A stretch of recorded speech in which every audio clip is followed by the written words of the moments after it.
The Bitcoin Group, the American original. For over the last 10 seconds, the sharpest Satoshis, the best Bitcoins, the hardest cryptocurrency talk. We'd like to welcome our panelists, Adam Meister from the Bitcoin Meister Show. Hello. Andy Hoffman from Crypto Gold Central. Hey there, guys. I'm sure there's a lot of good things to talk about today. Gabriel D. Vine from Future Rant. It is once again an honor to be with you, Bitcoin and posterity. And I'm Thomas Hunt from the World Crypto Network. Moving on to issue 1. Bitcoin exchanges hacked. South Korean exchange Bithumb was hacked Wednesday during a security update, with the exchange losing more than $30 million in cryptocurrency. Meanwhile, Italian exchange BitGrail was hacked for more than $170 million and has been seized by the Italian government. Adam Meister, I ask you, why do people keep holding their money in exchanges? And why do they keep designing exchanges around such a hackable model? Well, because people are absolutely greedy and ignorant. They're trying to trade their Bitcoin for all these other altcoins. They think they're going to make all this money. They think they're big time traders. They haven't done any research into what cryptocurrency even is, and they have no idea what control your private key means. They don't care. They're just in it for some quick hits, and they're getting punished. I was actually in South Korea, and I was told that like 99% of the people there, maybe 95%, I don't know. They all keep their money. They all keep their cryptocurrencies at exchanges. They are all into day trading. They have no idea what controlling your private key is all about. People are going to have to learn the hard way. There are also a lot of newbies in this space that were not around as recently as 2016 when Bitfinex was hacked or when BTC-E was hacked. And they don't listen to shows like this where we say over and over again, it's happened before, it's going to happen again. They'd rather just like talk about nonsense in the chat with each other about like spacecrafts landing in the middle of Earth or something. I don't know. But seriously, it is going to happen again. I haven't heard about the Italian one yet, but that's bad too. The only weird thing about this South Korean one is that weren't they just fined the same amount of money, around the same amount of money for breaking some rule by the South Korean government? I heard that too. So maybe they just stole all the money. It doesn't really matter if you're storing your Bitcoin on an exchange. That's it. It's not your Bitcoin anymore. So they can steal it or they can be hacked. It doesn't matter. You've given up control. Don't be greedy, people. Don't sit your Bitcoin or whatever over on an exchange just because you think you're going to sell it in a second or two and make some huge profit. Just learn how to buy and hold and get a Trezor, store it at your house. That's it. It's much better to store your own private keys. And the Italian exchange was hacked, and now it's been seized by the government as part of a court case. So we're keeping an eye on that one as well. Be sure to pound that like button. Andy Hoffman, go ahead. Yes, well, the funny thing is that there's been hacks all throughout the 2-year bull market. I mean, there's nothing novel and new about, an exchange was hacked now, other than that the price has been falling, so people say, look, it's a bad thing. But I mean, as Adam was talking about in 2016, but plenty in 2017, just people weren't paying attention. They didn't care. But now they're just seizing on any news as bad news. And again, why would you keep your crypto at exchanges? It is pretty alarming that Bithumb, which is the largest one in South Korea, can't figure out this security. But it just shows you why it's so dangerous to put your coins on exchanges. And the thing is that most of the things that are getting hacked are things that can't be held on Trezors.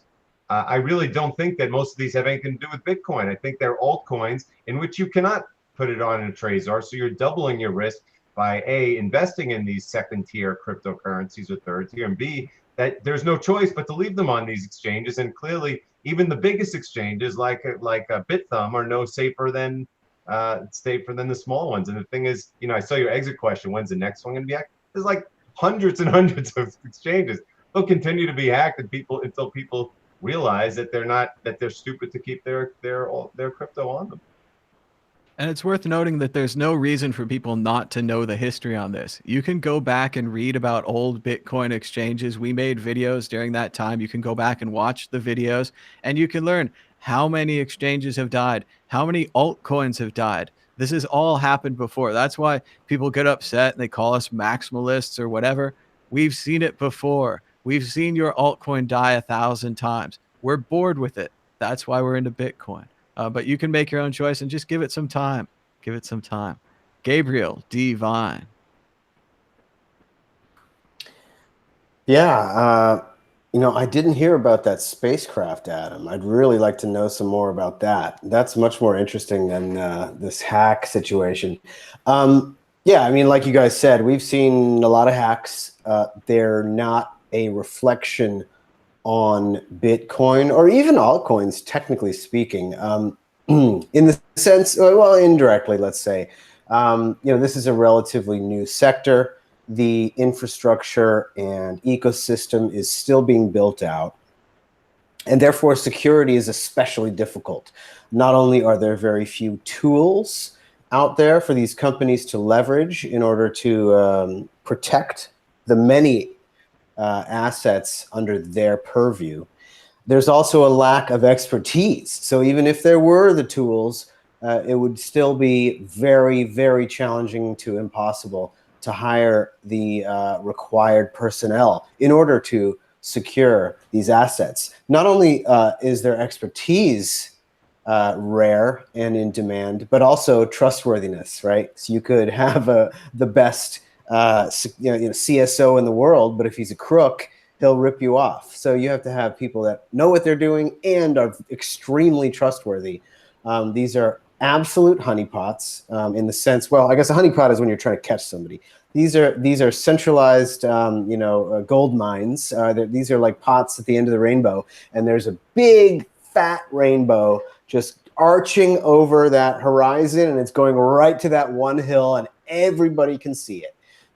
All the leprechauns go running. These are the hackers online. They're like, oh, well, there's Bitflyer. Their office is in Seoul. Okay, so who can we call to get the keys for this? And then who can we kidnap and threaten to kill his auntie that he lives with? And then who can we go? And then, for this other one in Italy, their server, software hasn't been updated. So let's just break in their back door that we already know about, et cetera, et cetera. So, Jeremy Sager's got the honeypot emoji on the chat. I appreciate that. I didn't even know that. That's awesome. Honeypot emoji. I love it. Anyways, these are centralized institutions, and Thomas's question is timely but not fair. So in the sense that, a decentralized alternative is the obvious solution. However, creating it, as with all decentralized systems, is a long process with many people to be involved, and it takes a long time to build up the user base and the liquidity on something like that. However, I encourage all of our listeners to go and research the BISC, Decentralized Exchange, BISQ. It's already functioning. It's terrific. They have an escrow. It doesn't have that much liquidity, but it's got enough to buy and sell Bitcoin. You do have to already hold a little Bitcoins, so you can't go in there as a complete noob, and I wouldn't recommend that anyways. But terrific piece of software, runs on the desktop, totally decentralized, and it uses Tor, totally very private. Only your trading partner will know your identity if you trade fiat back and forth. It's really, really cool. And they also do altcoins back and forth, but it runs on top of the Bitcoin blockchain. And they are currently doing a DAO. They're going to be issuing tokens based on colored Bitcoin. And they're going to have voting. They're going to have, it's going to be very interesting. It's a very interesting experiment. And it's not a for-profit company. This is a totally, grassroots thing. This is not a company doing this at all. They have no skin in the game. There's no way for them to profit. And they're not going to be issuing tons of tokens out of nowhere. They're going to be maybe issuing them to some of the developers, but not to themselves. There's no company. There's no Ethereum, pre-mine, anything like that. So the reason I bring it up specifically is because even though it's currently slowish, it works on the Bitcoin blockchain. with Lightning and Lightning support of multi-sig coming up and various smart contract structures, you will eventually be able to do fast trades and other market type of mechanism that that the current the current markets are doing now. Except it'll be, I think, maybe a little bit more fair because it'll be decentralized. So I look forward to that day. But until then, we're stuck with these centralized exchanges, and if you hold your coins on there, you know what's going to happen. It's also worth noting that all of these exchanges are black boxes. We don't know what's going on the inside. That's why we always say something like, it could have been hacked by the hackers, it could have been hacked by the coders, it could have been hacked by the people who own the exchange, it could have been hacked by anybody. So we're always talking about that. Moving on to the exit question. How long will it be until another Bitcoin exchange is hacked? 6 weeks, 6 months, or longer? Adam Meister. 6 hours. 6 hours. Andy Hoffman, can you top that? Well, there's going to be a lot more than before because with less profits for the exchanges, there's going to be less money to invest in securities. So there'll be more and more, and the weaker exchanges will go away and the stronger ones will survive. Gabriel D. Vine. I think at the current rate, 6 weeks sounds like probably where we're already at on average. The answer is 6 months. It can't happen too often. It ruins the fun. Moving on to issue 2, unsafe and dirty. A scathing report on Bitcoin was released this week by the Switzerland-based Bank for International Settlements. The BIS report claimed that Bitcoin would destroy the entire internet, use far too much power, and cost $57 a transaction to buy a cup of coffee. Holding Bitcoin, according to the central bank, could lead to a complete loss of value. However, the underlying technical structure of the blockchain could have promise in other applications, such as the settlement of financial transactions. Andy Hoffman, I ask you, is the BIS report correct? I thought I was done with the Bank of International Settlements after all the years following it in gold. It's the central bank. It's ultimately the biggest manipulator of markets that in the entire world. They are as bad of people as you're going to find on the planet, and their job is just to attack anything that threatens their cozy little status quo. They won't win in Bitcoin's case, but they're just doing what they've always done: attack foreign currencies, attack gold, attack anything that they don't like. But they have no idea how the stuff works. See, Andy already knew what BIS stood for before we started the topic. Check that out. Gabriel D. Vine. So BISC, the decentralized exchange, doesn't like Bitcoin all of a sudden? I don't understand. No. The Bank for International Settlements, or Bank of International Settlement, as Andy rightly points out, are criminals. They're fraudsters. They're a disgusting class of predatory vermin that, as Andy also pointed out, reside at the top of the pyramid and just draw off wealth from everybody and give it out to their friends. It's a truly disgusting model that causes. It's not just a matter of stealing money, but it causes incredibly damaging knock-on effects. It funds wars. It creates these conflicts of which they fund both sides. I mean, it's just such a nefarious history. It's truly disgusting, and as such, to hear the things that they say about Bitcoin is absolutely no surprise at all. Bitcoin threatens to eat their lunch, and one would expect that they would spread this fear, uncertainty, and doubt that is completely based on lies. Of course, they bring up this blockchain bullshit. It's been 4 years. All we've seen is pilot programs because the blockchain is only useful to create a decentralized, censorship-resistant network of value transfer. It's essentially a linked list. It's a late 80s, early 90s tech that has been in use where it's useful since then. and they might find a couple, areas where they can save 3-4% on something here and there, the banking industry, by adopting these linked lists. But it has absolutely nothing to do with Bitcoin. And it certainly doesn't take advantage of the rest of Bitcoin's infrastructure, which is exactly what makes it interesting and why the BIS is actually releasing this report on it.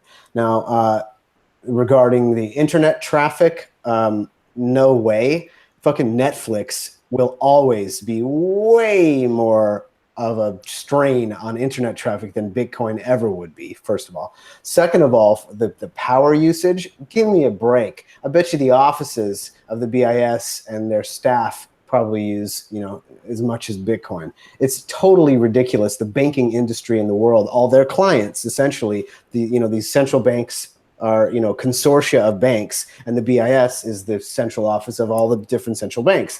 All that giant infrastructure uses so much more. There isn't even a study on it because people know how totally ridiculous it is.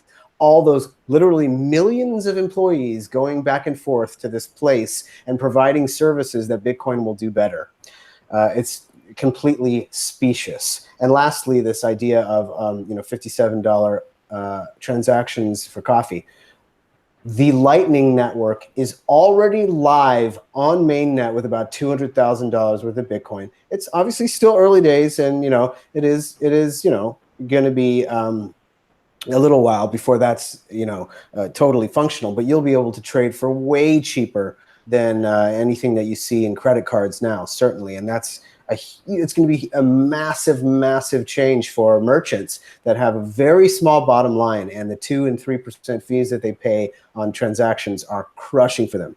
And lastly, I think we will probably see $57 fees on the blockchain within 10 years, and that'll be normal. And nobody will move less than what we would think of today as $1,000 or $2,000 because it will be too expensive. They'll use Lightning and other higher level layers of the ecosystem to move smaller amounts. Just like nobody uses Fedwire to pay for coffee, nobody will use the Bitcoin blockchain, and that's how it should be. It's far, far more secure than any of the fraud bullshit that the BIS is involved with.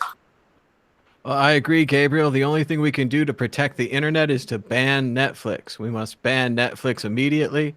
And the blockchain may be a one-trick pony, but what a trick. Adam Meister, your thoughts on this topic? Well, I wonder how many people over at the BIS even have heard of the Lightning Network. I mean, they're making these very broad general statements when Bitcoin is down. So I think we should consider this a bullish event because you only hit the king when it's down in price, and they obviously feel threatened by it.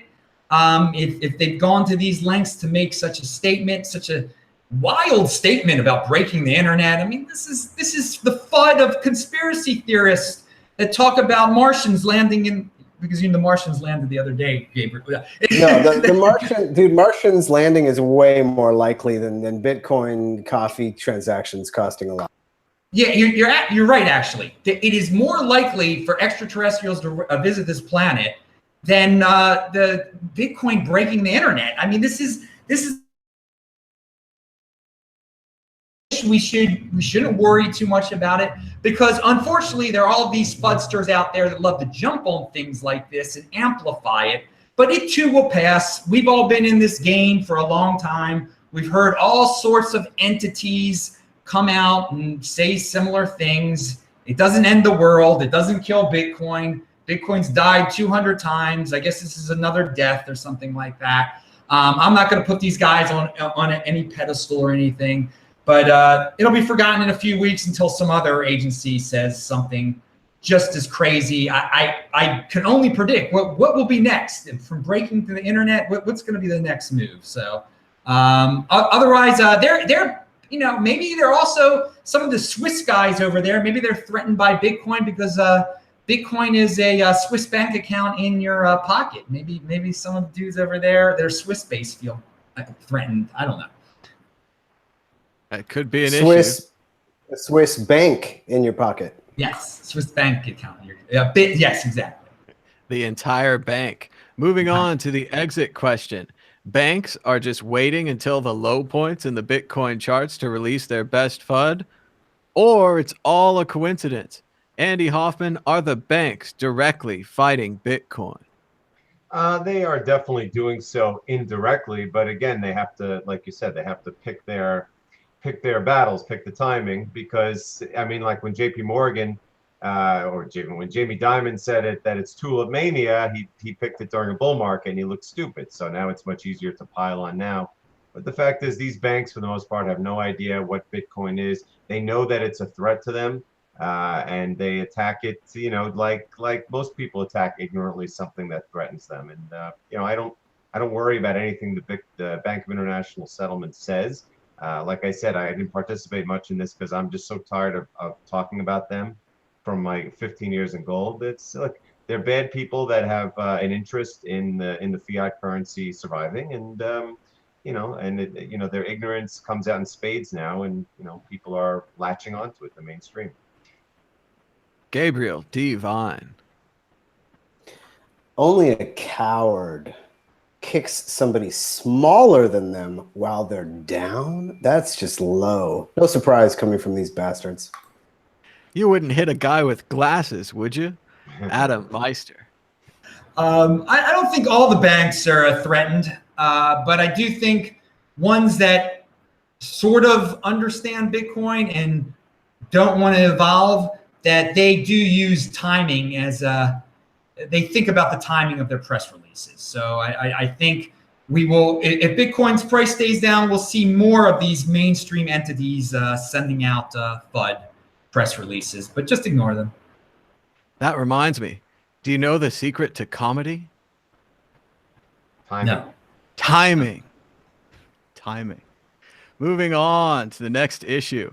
Did you know the World Crypto Network has a podcast? And you can get more than the World Crypto Network. You can get J.W. Weatherman and the Adam Meister Show and much, much more. Subscribe to the World Crypto Network podcast on iTunes today. Moving on to issue 3, Tether review. Tether, the USD-backed cryptocurrency, which was the cause of so much uproar last week after a 66-page report from the University of Texas claimed that market manipulation may have caused the 2017 price rise. Now Tether claims that their assets are complete and intact, but cannot be audited because no qualified accountants exists. Therefore, they have released a report by a law firm that vouches for their deposits on the date of June the 1st and the date of June the 1st. Gabriel D. Vine, is the Tether issue over and settled? Are you satisfied with the results of the Tether review? Satisfied? Well, that's a hard question to answer. Nobody knows what's going on. Even the lawyers involved in this situation, the FSS law firm in, I believe, DC, is Friedman LLP. Excuse me. The FSS is something else. Friedman LLP don't even, they specifically say that they're going off of the information that they got from Tether themselves and their lawyers. So and the reason why, I think Mark Hochstein is an excellent writer and editor. He's the editor of CoinDesk and the author of this article. His tweets are pretty interesting, but CoinDesk sometimes veers off into some fraudulent, shady shit. So I kind of stopped following him, but he's pretty cool. Mark Hochstein, he's a traditional financial journalist and editor. Used to be at American Banker, used to edit American Banker.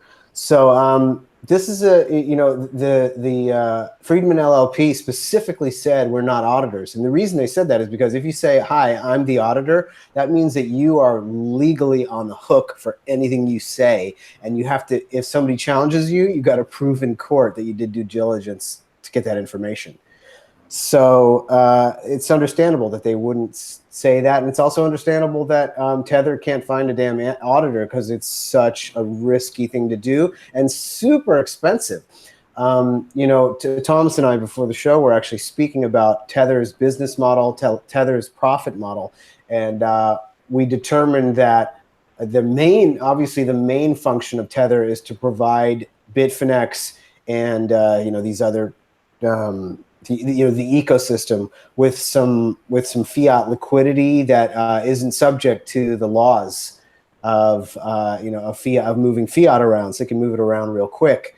But also, they're going to be earning interest. So they don't charge anybody to buy these tethers. They don't charge anybody for the service, but they're going to be earning interest. They got 2.5 billion of tether out there, and so if they're actually, it's in their, in my opinion, it's in their interest to hold them, to actually do it, because they are getting paid for the tethers. The money's there to begin with, so it's not like they're issuing them out of nothing. People are paying them Bitcoin or another alt, then they sell that and then give them tether for it, and then they put the USD in their bank account, supposedly. Now, of course, it's real easy to just skip that last step and keep all of it, but on the other hand, you don't earn the interest that way. 2.5 billion, if your business is only 10, 20, 50 million, the interest on 2.5 billion is pretty awesome, I'm sure. So, that's like actually an argument in favor of them holding the balances, but nobody really knows. Nobody can know. It's like a murky situation. I don't think it's a big deal. I don't think that it's really affecting the price of Bitcoin all that much. It's certainly not responsible for massive, entire, the 10x over the year or anything like that, like we've seen. Maybe a little bit at the end of the spike, maybe they issued some extra, but according to the audit, or not audit, but according to the announcement, they actually had an extra 10 million on the side, buffer. So we'll see what happens. I don't think it's a big deal either way. It's just, they're just trying to get around bullshit laws. It seems Tether was aptly named as something you would tie to something else to hold it down. Another good name might have been Anchor.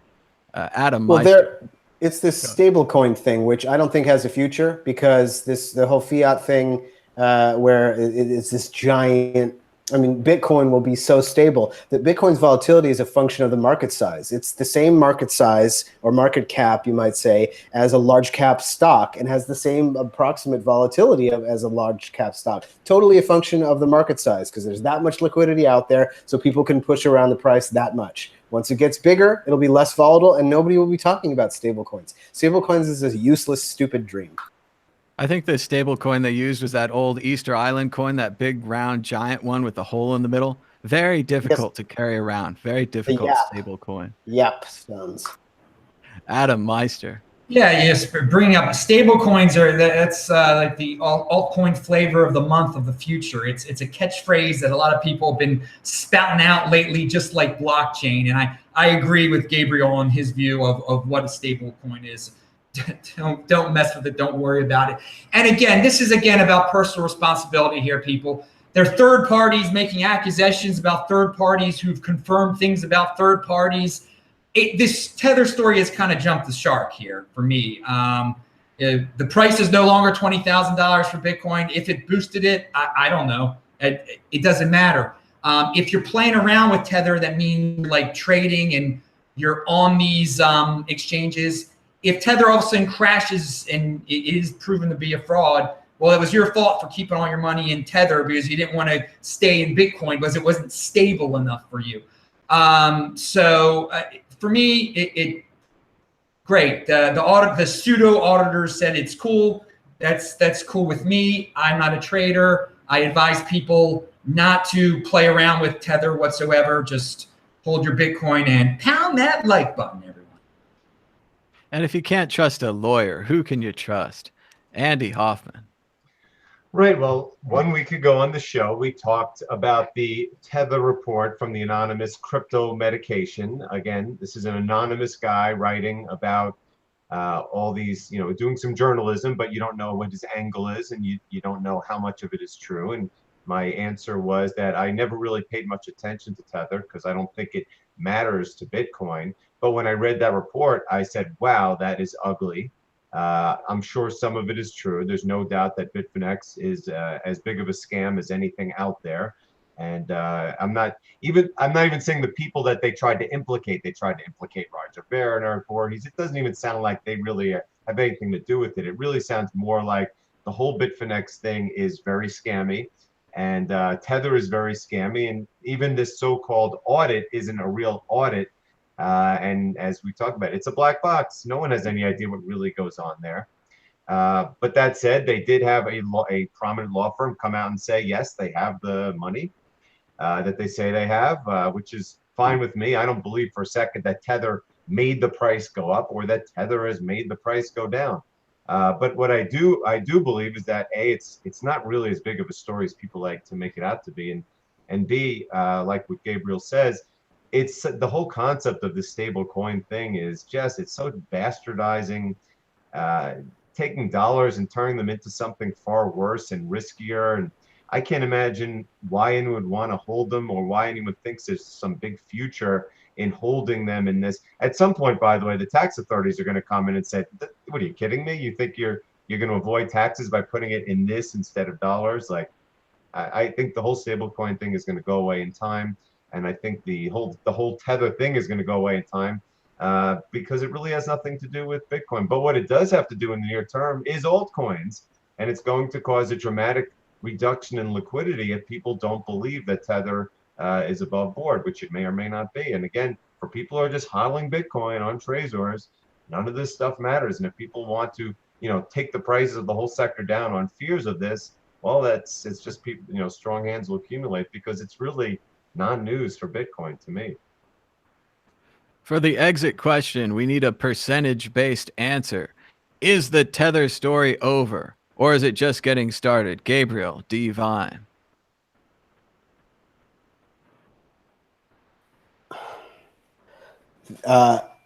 The answer is that it will take almost as long as it does for me to turn my mute button off as for the Tether story to go away. Adam Meister.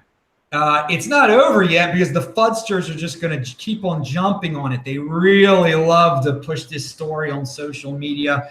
But for me, it is over. It really is over. They're just stretching out a dead story that really doesn't matter to most people. Andy Hoffman. Okay, percentage-wise, I'd say it's at least 50%. It's going to be around for some time. It's not going to change Bitcoin's value. It certainly could, in the worst-case scenario, make altcoins' value dramatically lower. But I think it'll be around as long as we're in bear market conditions. And when it turns to bull market conditions, it'll be forgotten, just like the hacks. 50% is absolutely correct. Wow, the Tether story is far from over. We know there was a crime, but we don't know who the criminals are. The media loves this kind of story. There's 3 or 4 more days. Easy, maybe even weeks. Moving on to issue 4, awoken by being at the source. A bizarre Bitcoin block has been found with an extraordinary number of leading zeros, followed by the cryptic message 21E8. Some are claiming that Satoshi Nakamoto has returned, while still others claim time travel, quantum computers, or maybe even just random chance. Gabriel D. Vine, I ask you, is there any meaning to 21E8? In the hash in question, no. But there is a meaning to it that we like to say and that we ascribe to it. There's been a lot of incorrect information shooting around Twitter and different places about this. And I'd like to correct you. The leading zeros are not unusual in any way. In fact, that is exactly what miners do. They're looking for this very specific number that leads with a bunch of zeros. It's super, super unlikely to find, and that's why mining is hard. You haven't found a block until your number that you come up with has all those zeros at the beginning and also matches the data in the block. So that's exactly what mining is. You're just randomly looking for this number. You're basically brute forcing backward and trying to find something that would take only seconds it takes only seconds to check to make sure that it's correct, but in order to do it, it takes a zillion years. No, it doesn't, but it takes a lot of hash power to do it, and it's about 10 minutes at the current network speed. So the leading zeros are totally normal. So people were saying, 18 zeros and then 21E8 is longer than the heat death of the universe to do. And it's like, well, yeah, that would be true if that's what everybody was looking for, but they're just looking for the zeros. And then the first 4 characters after those 18 zeros can be anything, and any given combination of 4 characters after the zeros is about 1 in 65,000. So that's about 450 days. So about every year and a quarter, we're going to get a hash value that has 21E8 in it. And there was one in 2009. I think there's been a couple as well. And it's totally normal distribution so far. So this is not weird at all. However, I will say that, and also people are trying to say that 21E8 is the number of Bitcoin out there, but that's not true. That's 21E6, which is actually the original name of what's now known as earn.com. But so that's just yet another mistake. However, while going down this rabbit hole, as you guys know, I'm the resident conspiracy theorist. I did some research about this issue that is indeed quite mysterious, interesting, and weird, which is the Genesis block. The very first block that Satoshi Nakamoto mined is special and different from every other block that's come since then. Not only in the sense that it wasn't mined per se. I mean, I guess it was mined, but it's definitely different programmatically too. But people are saying on the bitcointalk.org, the old forum that's been around for years, my account got hacked and I got kicked off. So I have some old posts on there from 5 years ago, but I can't access my account because it got hacked a few years ago and somebody was selling frauds with my old username. But the Sergio Lerner actually wrote a couple of interesting posts about the Genesis block and how Satoshi probably mined on more than one machine for about 6 days in order to create the work that had the Times Chancellor quote from the Times of London in it, hashed into it, and it had this certain longer hash number to it. It's a mysterious thing where he apparently might have done a lot more work than a normal block to create it. So that was kind of interesting. It does seem like Satoshi had specialized software to create the very first block. There's also some belief that he used 6 days because that's how long it took to create the universe. On the 7th day, God rested. It's some great stuff, very exciting stuff. But of course, live long and prosper, Nanu Nanu. Aliens are among us. Adam Meister, is it all a conspiracy? No, it's fun to talk about these things. I know a lot of guys are into sci-fi, and hey, if you're into this kind of thing, time travel, quantum computers, watch the Isaac Arthur sci-fi channel, okay?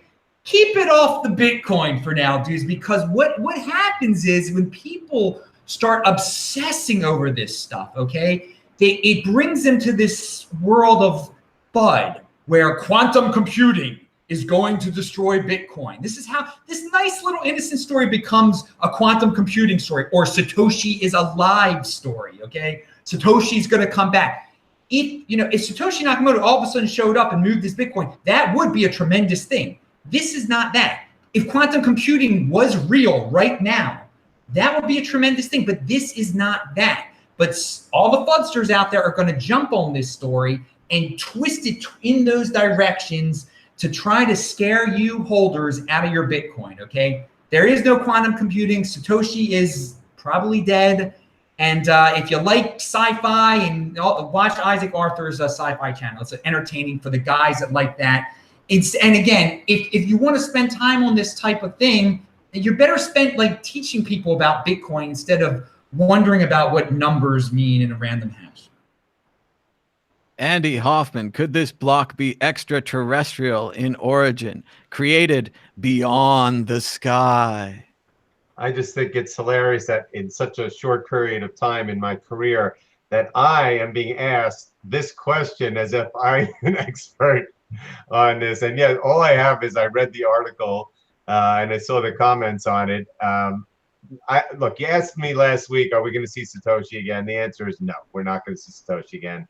This has nothing to do with him. Otherwise, I listen to what Gabriel says and everyone else, that it's an interesting coincidence, but I am not qualified to answer any more than that. And I really doubt that there's anything supernatural about it. Satoshi has billions and billions and billions of dollars of Bitcoin. We must talk about him every week. That's why the exit question, Satoshi Nakamoto will return in 5 months, 5 years, or never. Gabriel Devine. Will return. Does that mean, what does that mean, return? Like move his coin or what? I don't know. It's like when Jesus Christ came back. He said, I'll be back. And then like MacArthur, he was there. Cool. Wow, that's like a whole nother rabbit hole. I'm not going to go down it. Satoshi coming back. I'm going to say that he'll move his coin. And what were the choices? 5 months, 5 years, or Never. never? Oh, well, it's something between 5 years and never. Oh, it's Price is Right rules. You have to pick a one. Come on. Adam Meister, can you pick one of the choices? Definitely never. It's never going to happen. Never going to move him. Never going to move him. Andy Hoffman. Yeah, well, you asked the same question last week, and my answer was never. That's what makes Bitcoin so special. It's as decentralized as can be, and for whatever reason, I think it's highly unlikely we'll ever see him again. The answer is never. But will we talk about it again next week? Of course. We'll talk about it every week because he has billions and billions of dollars and he created Bitcoin and no one knows who he is. And this drives everyone insane. I just watched a story. They were talking about the Ashley Madison hack. They still don't know who did that. Impact team completely disappeared. So it is possible. There are things that we never get to know. This might be one of those, but that's going to drive everyone crazy. We can't have that. Moving on to bonus issue. Issue 5, Japan Bitcoin action. The price of Bitcoin tumbled 8% after a Japan watchdog ordered exchanges to beef up their practices against money laundering. The order led Bitflyer, the largest crypto exchange in Japan, to suspend the creation of new accounts while it makes these changes. Meanwhile, the Mt. Gox bankruptcy case has changed and is no longer a bankruptcy case, moving into civil rehabilitation because of the price of Bitcoin's continuous rise. The Mt. Gox creditors now have not only enough money to pay back their creditors in USD, but possibly will even give them some of the Bitcoin as well. Andy Hoffman, what do you think about these exciting events from Japan? Right. Well, as I tweeted this morning, only in Bitcoin can you get a crash on the day where you find out that the Mt. Gox trustee is not going to sell. And again, I wrote an article like actually it's at the top of my Twitter again a month ago. I did the math and the analysis, and I said, you know what, it's probably unlikely he's ever going to have to sell anymore, especially because they are moving toward this civil rehabilitation, which means giving people Bitcoin instead of giving them money, and also because they sold so much already and all the Bcash that they sold that they didn't need to do anymore. And equally importantly, if they did need to sell anymore, it would likely be because the price has fallen so much, so meaning it's not a lot of dollars. Like right now, 137,000 Bitcoin that they hold is like $800 million. I mean, this is really not that much money. I mean, there's big institutions out there that could take the whole thing if they wanted to. But the fact is, it was a major FUD issue because there was big selling that was responsible for the first bottom back in February, and it was responsible for the drop from 10,000. But it's over. I mean, the Mt. Gox trustee issue is over. So if anyone wants to think it's this big overhang, it's done. The other issue, though, of the day is this, Bitflyer's regulation, which again, it's one of these things. In a normal market, it's not a big deal. The same thing happened in China. Same thing happens here in the United States with all of our exchanges. Kraken, Gemini, Coinbase, they've had to beef up their AML KYC. In this particular case, Japan, which by the way is where 60% of all crypto trading occurs in Japanese yen. I mean, it's the majority of the world's trading goes on in Japan right now. And so therefore the regulators, again, in a country which is as pro-Bitcoin as you can get, it's legal tender essentially, and they have no issues at all with it from a governmental standpoint. But they do see so much trading there that they said, we too have to make sure that there's proper controls at the exchanges. So they said to them, guys, you have to beef up your AML KYC just like they do everywhere else. So Bitflyer voluntarily said, okay, you know what? We're just going to stop taking new clients until we can do that. And they will. And then they'll start taking new clients again. But again, the price, they say this, and then bam, the price starts falling as if it's some big news. And then, since Obviously, 6,000 has become the big magnet now because you knew we were going to have to test it again. That takes over, all the news headlines, and no one cares about the Mt. Gox trustee thing, which is I wouldn't even say it's far bigger news because again, it's not that much Bitcoin anymore, but it is to me the bigger news story that we're done with that. And so again, it all comes down to right now, okay, we're down to the 6,000, we're down to that low. What's going to happen here? Are we going to hold the low and move back up, or are we going to have to test lower levels? I really have no idea because, we had a rationality on the upside and we've been having a rationality on the downside. But I will say one thing, holding Bitcoin, or I should say hodling Bitcoin on a Trezor is not that scary given the situation, but holding altcoins, especially second or third tier altcoins on exchanges would terrify me right now. I wouldn't be able to sleep. And I think a story like this is pretty exciting because it shows how far we've come. When Japan started with this case, they probably had no laws about Bitcoin, very little understanding of what it was. A few years ago, when I traveled to Las Vegas to film the Money 2020 conference, I filmed Super Nintendo Losky's speech. And Mr. Losky recounted that he was with Japanese dignitaries and discussing crypto with them, and when the Mt. Gox crash came in, and that they had no idea either what Bitcoin was or what Mt. Gox was. So I think it's super exciting for Japanese people that they could see this, have this move into rehabilitation much better than bankruptcy, and maybe people can even get their money and their Bitcoin back. So I think it's exciting news. As far as the pause, I think it's just a pause and they'll restart it, but that can be jarring to the markets. Gabriel D. Vine, your thoughts on the Japanese surprise issue?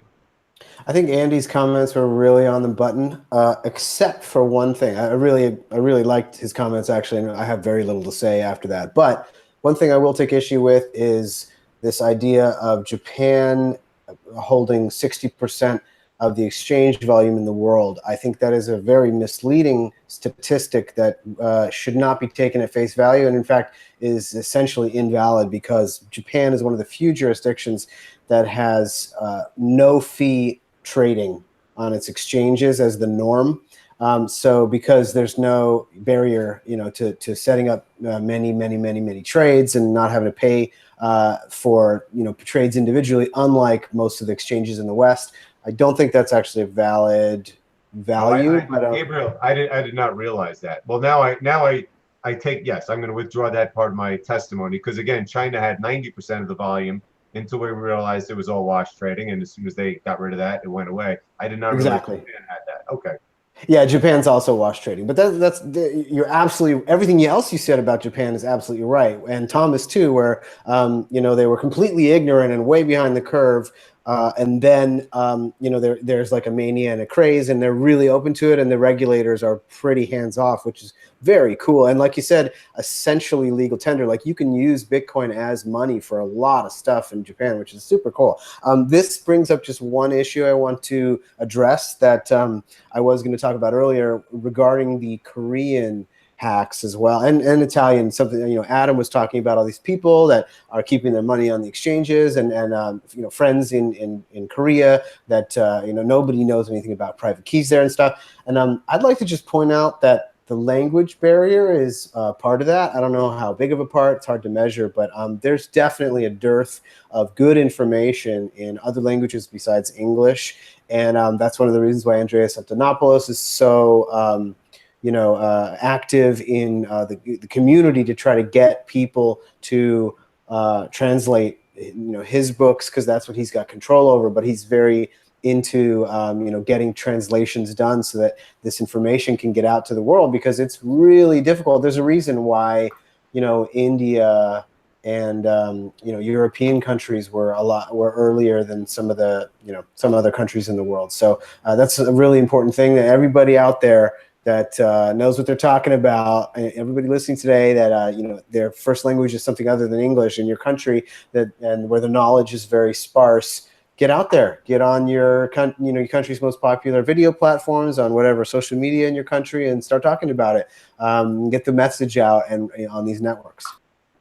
It's time to start your own show, and I give you permission, because that's what you were waiting for.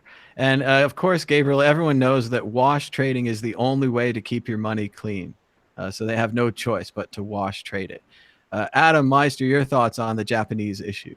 Well, real quick with the Korean too, I agree that the language barrier, English is the language of Bitcoin, and not everybody over in Japan and Korea is down with reading English stuff. But again, in Korea also there is a gambling mentality, and if you're already doing this to gamble, you're not gonna be taking the best care of your crypto. You're not gonna look into how to properly store it. You're just gonna keep it at the gambling site, which is the exchange. But going back to Japan and to Mt. Gox. Well, it's great that the Mt. Gox thing is basically settled now, that he won't at least be selling anymore.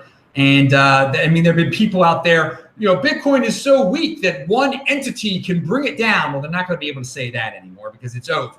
He's not going to be selling. So that's great. People won't be able to FUD with that. The BitFlyer thing is interesting because they're long-term thinkers here. They're trying to do the right thing with their exchange. So instead of like going the Coinbase method and keep, you know, despite maybe running into some problems, keeping registrations open, you know, growing too fast, they're slowing down. They're going to take care of this. They're not going to take new people because they want to have good customer service. They don't want people to complain about them. So they're not going to take any new people until they've got everything, you know, kosher for the government, at least. Let's put it that way. Everything the way the government wants it. So there'll be no more news. But at the same time, the price of this is cyclical again. We've been through this so many times when an Asian exchange, when something happens in an Asian exchange, whether it be something mild like this, where the guys are actually just like trying to do the right thing and slow down and be good to their customers, or whether it be a hack, it always seems to spook the market or at least get the speculators to start selling their Bitcoin. So, I mean, I don't know why the price went down, but I wouldn't be shocked if, and again, one Bitcoin equals one Bitcoin, but some people care about what it's worth in fiat. I wouldn't be shocked if the BitFlyer not taking any new customers has something to do with the price in fiat going down. Again, people react to these mysterious Asian exchanges in just the most ridiculous ways. It's all overblown, and yet it still happens. And I don't know when it will end. I don't know when. And maybe just speculators out there like it. They like to be able to like sell and make people have weak hands based on ridiculous Asian exchange news. Excellent stuff. And I can't think of an exit question. I was trying to think of something clever about Japan, but I can't think of one. So we'll just move on to the story of the week or the prediction. Adam Meister, are you ready with a story of the week or a prediction? Yeah, sure. I don't go into predictions. No one can really predict the future. But although people love when people predict the future for them, people decide your own futures, okay?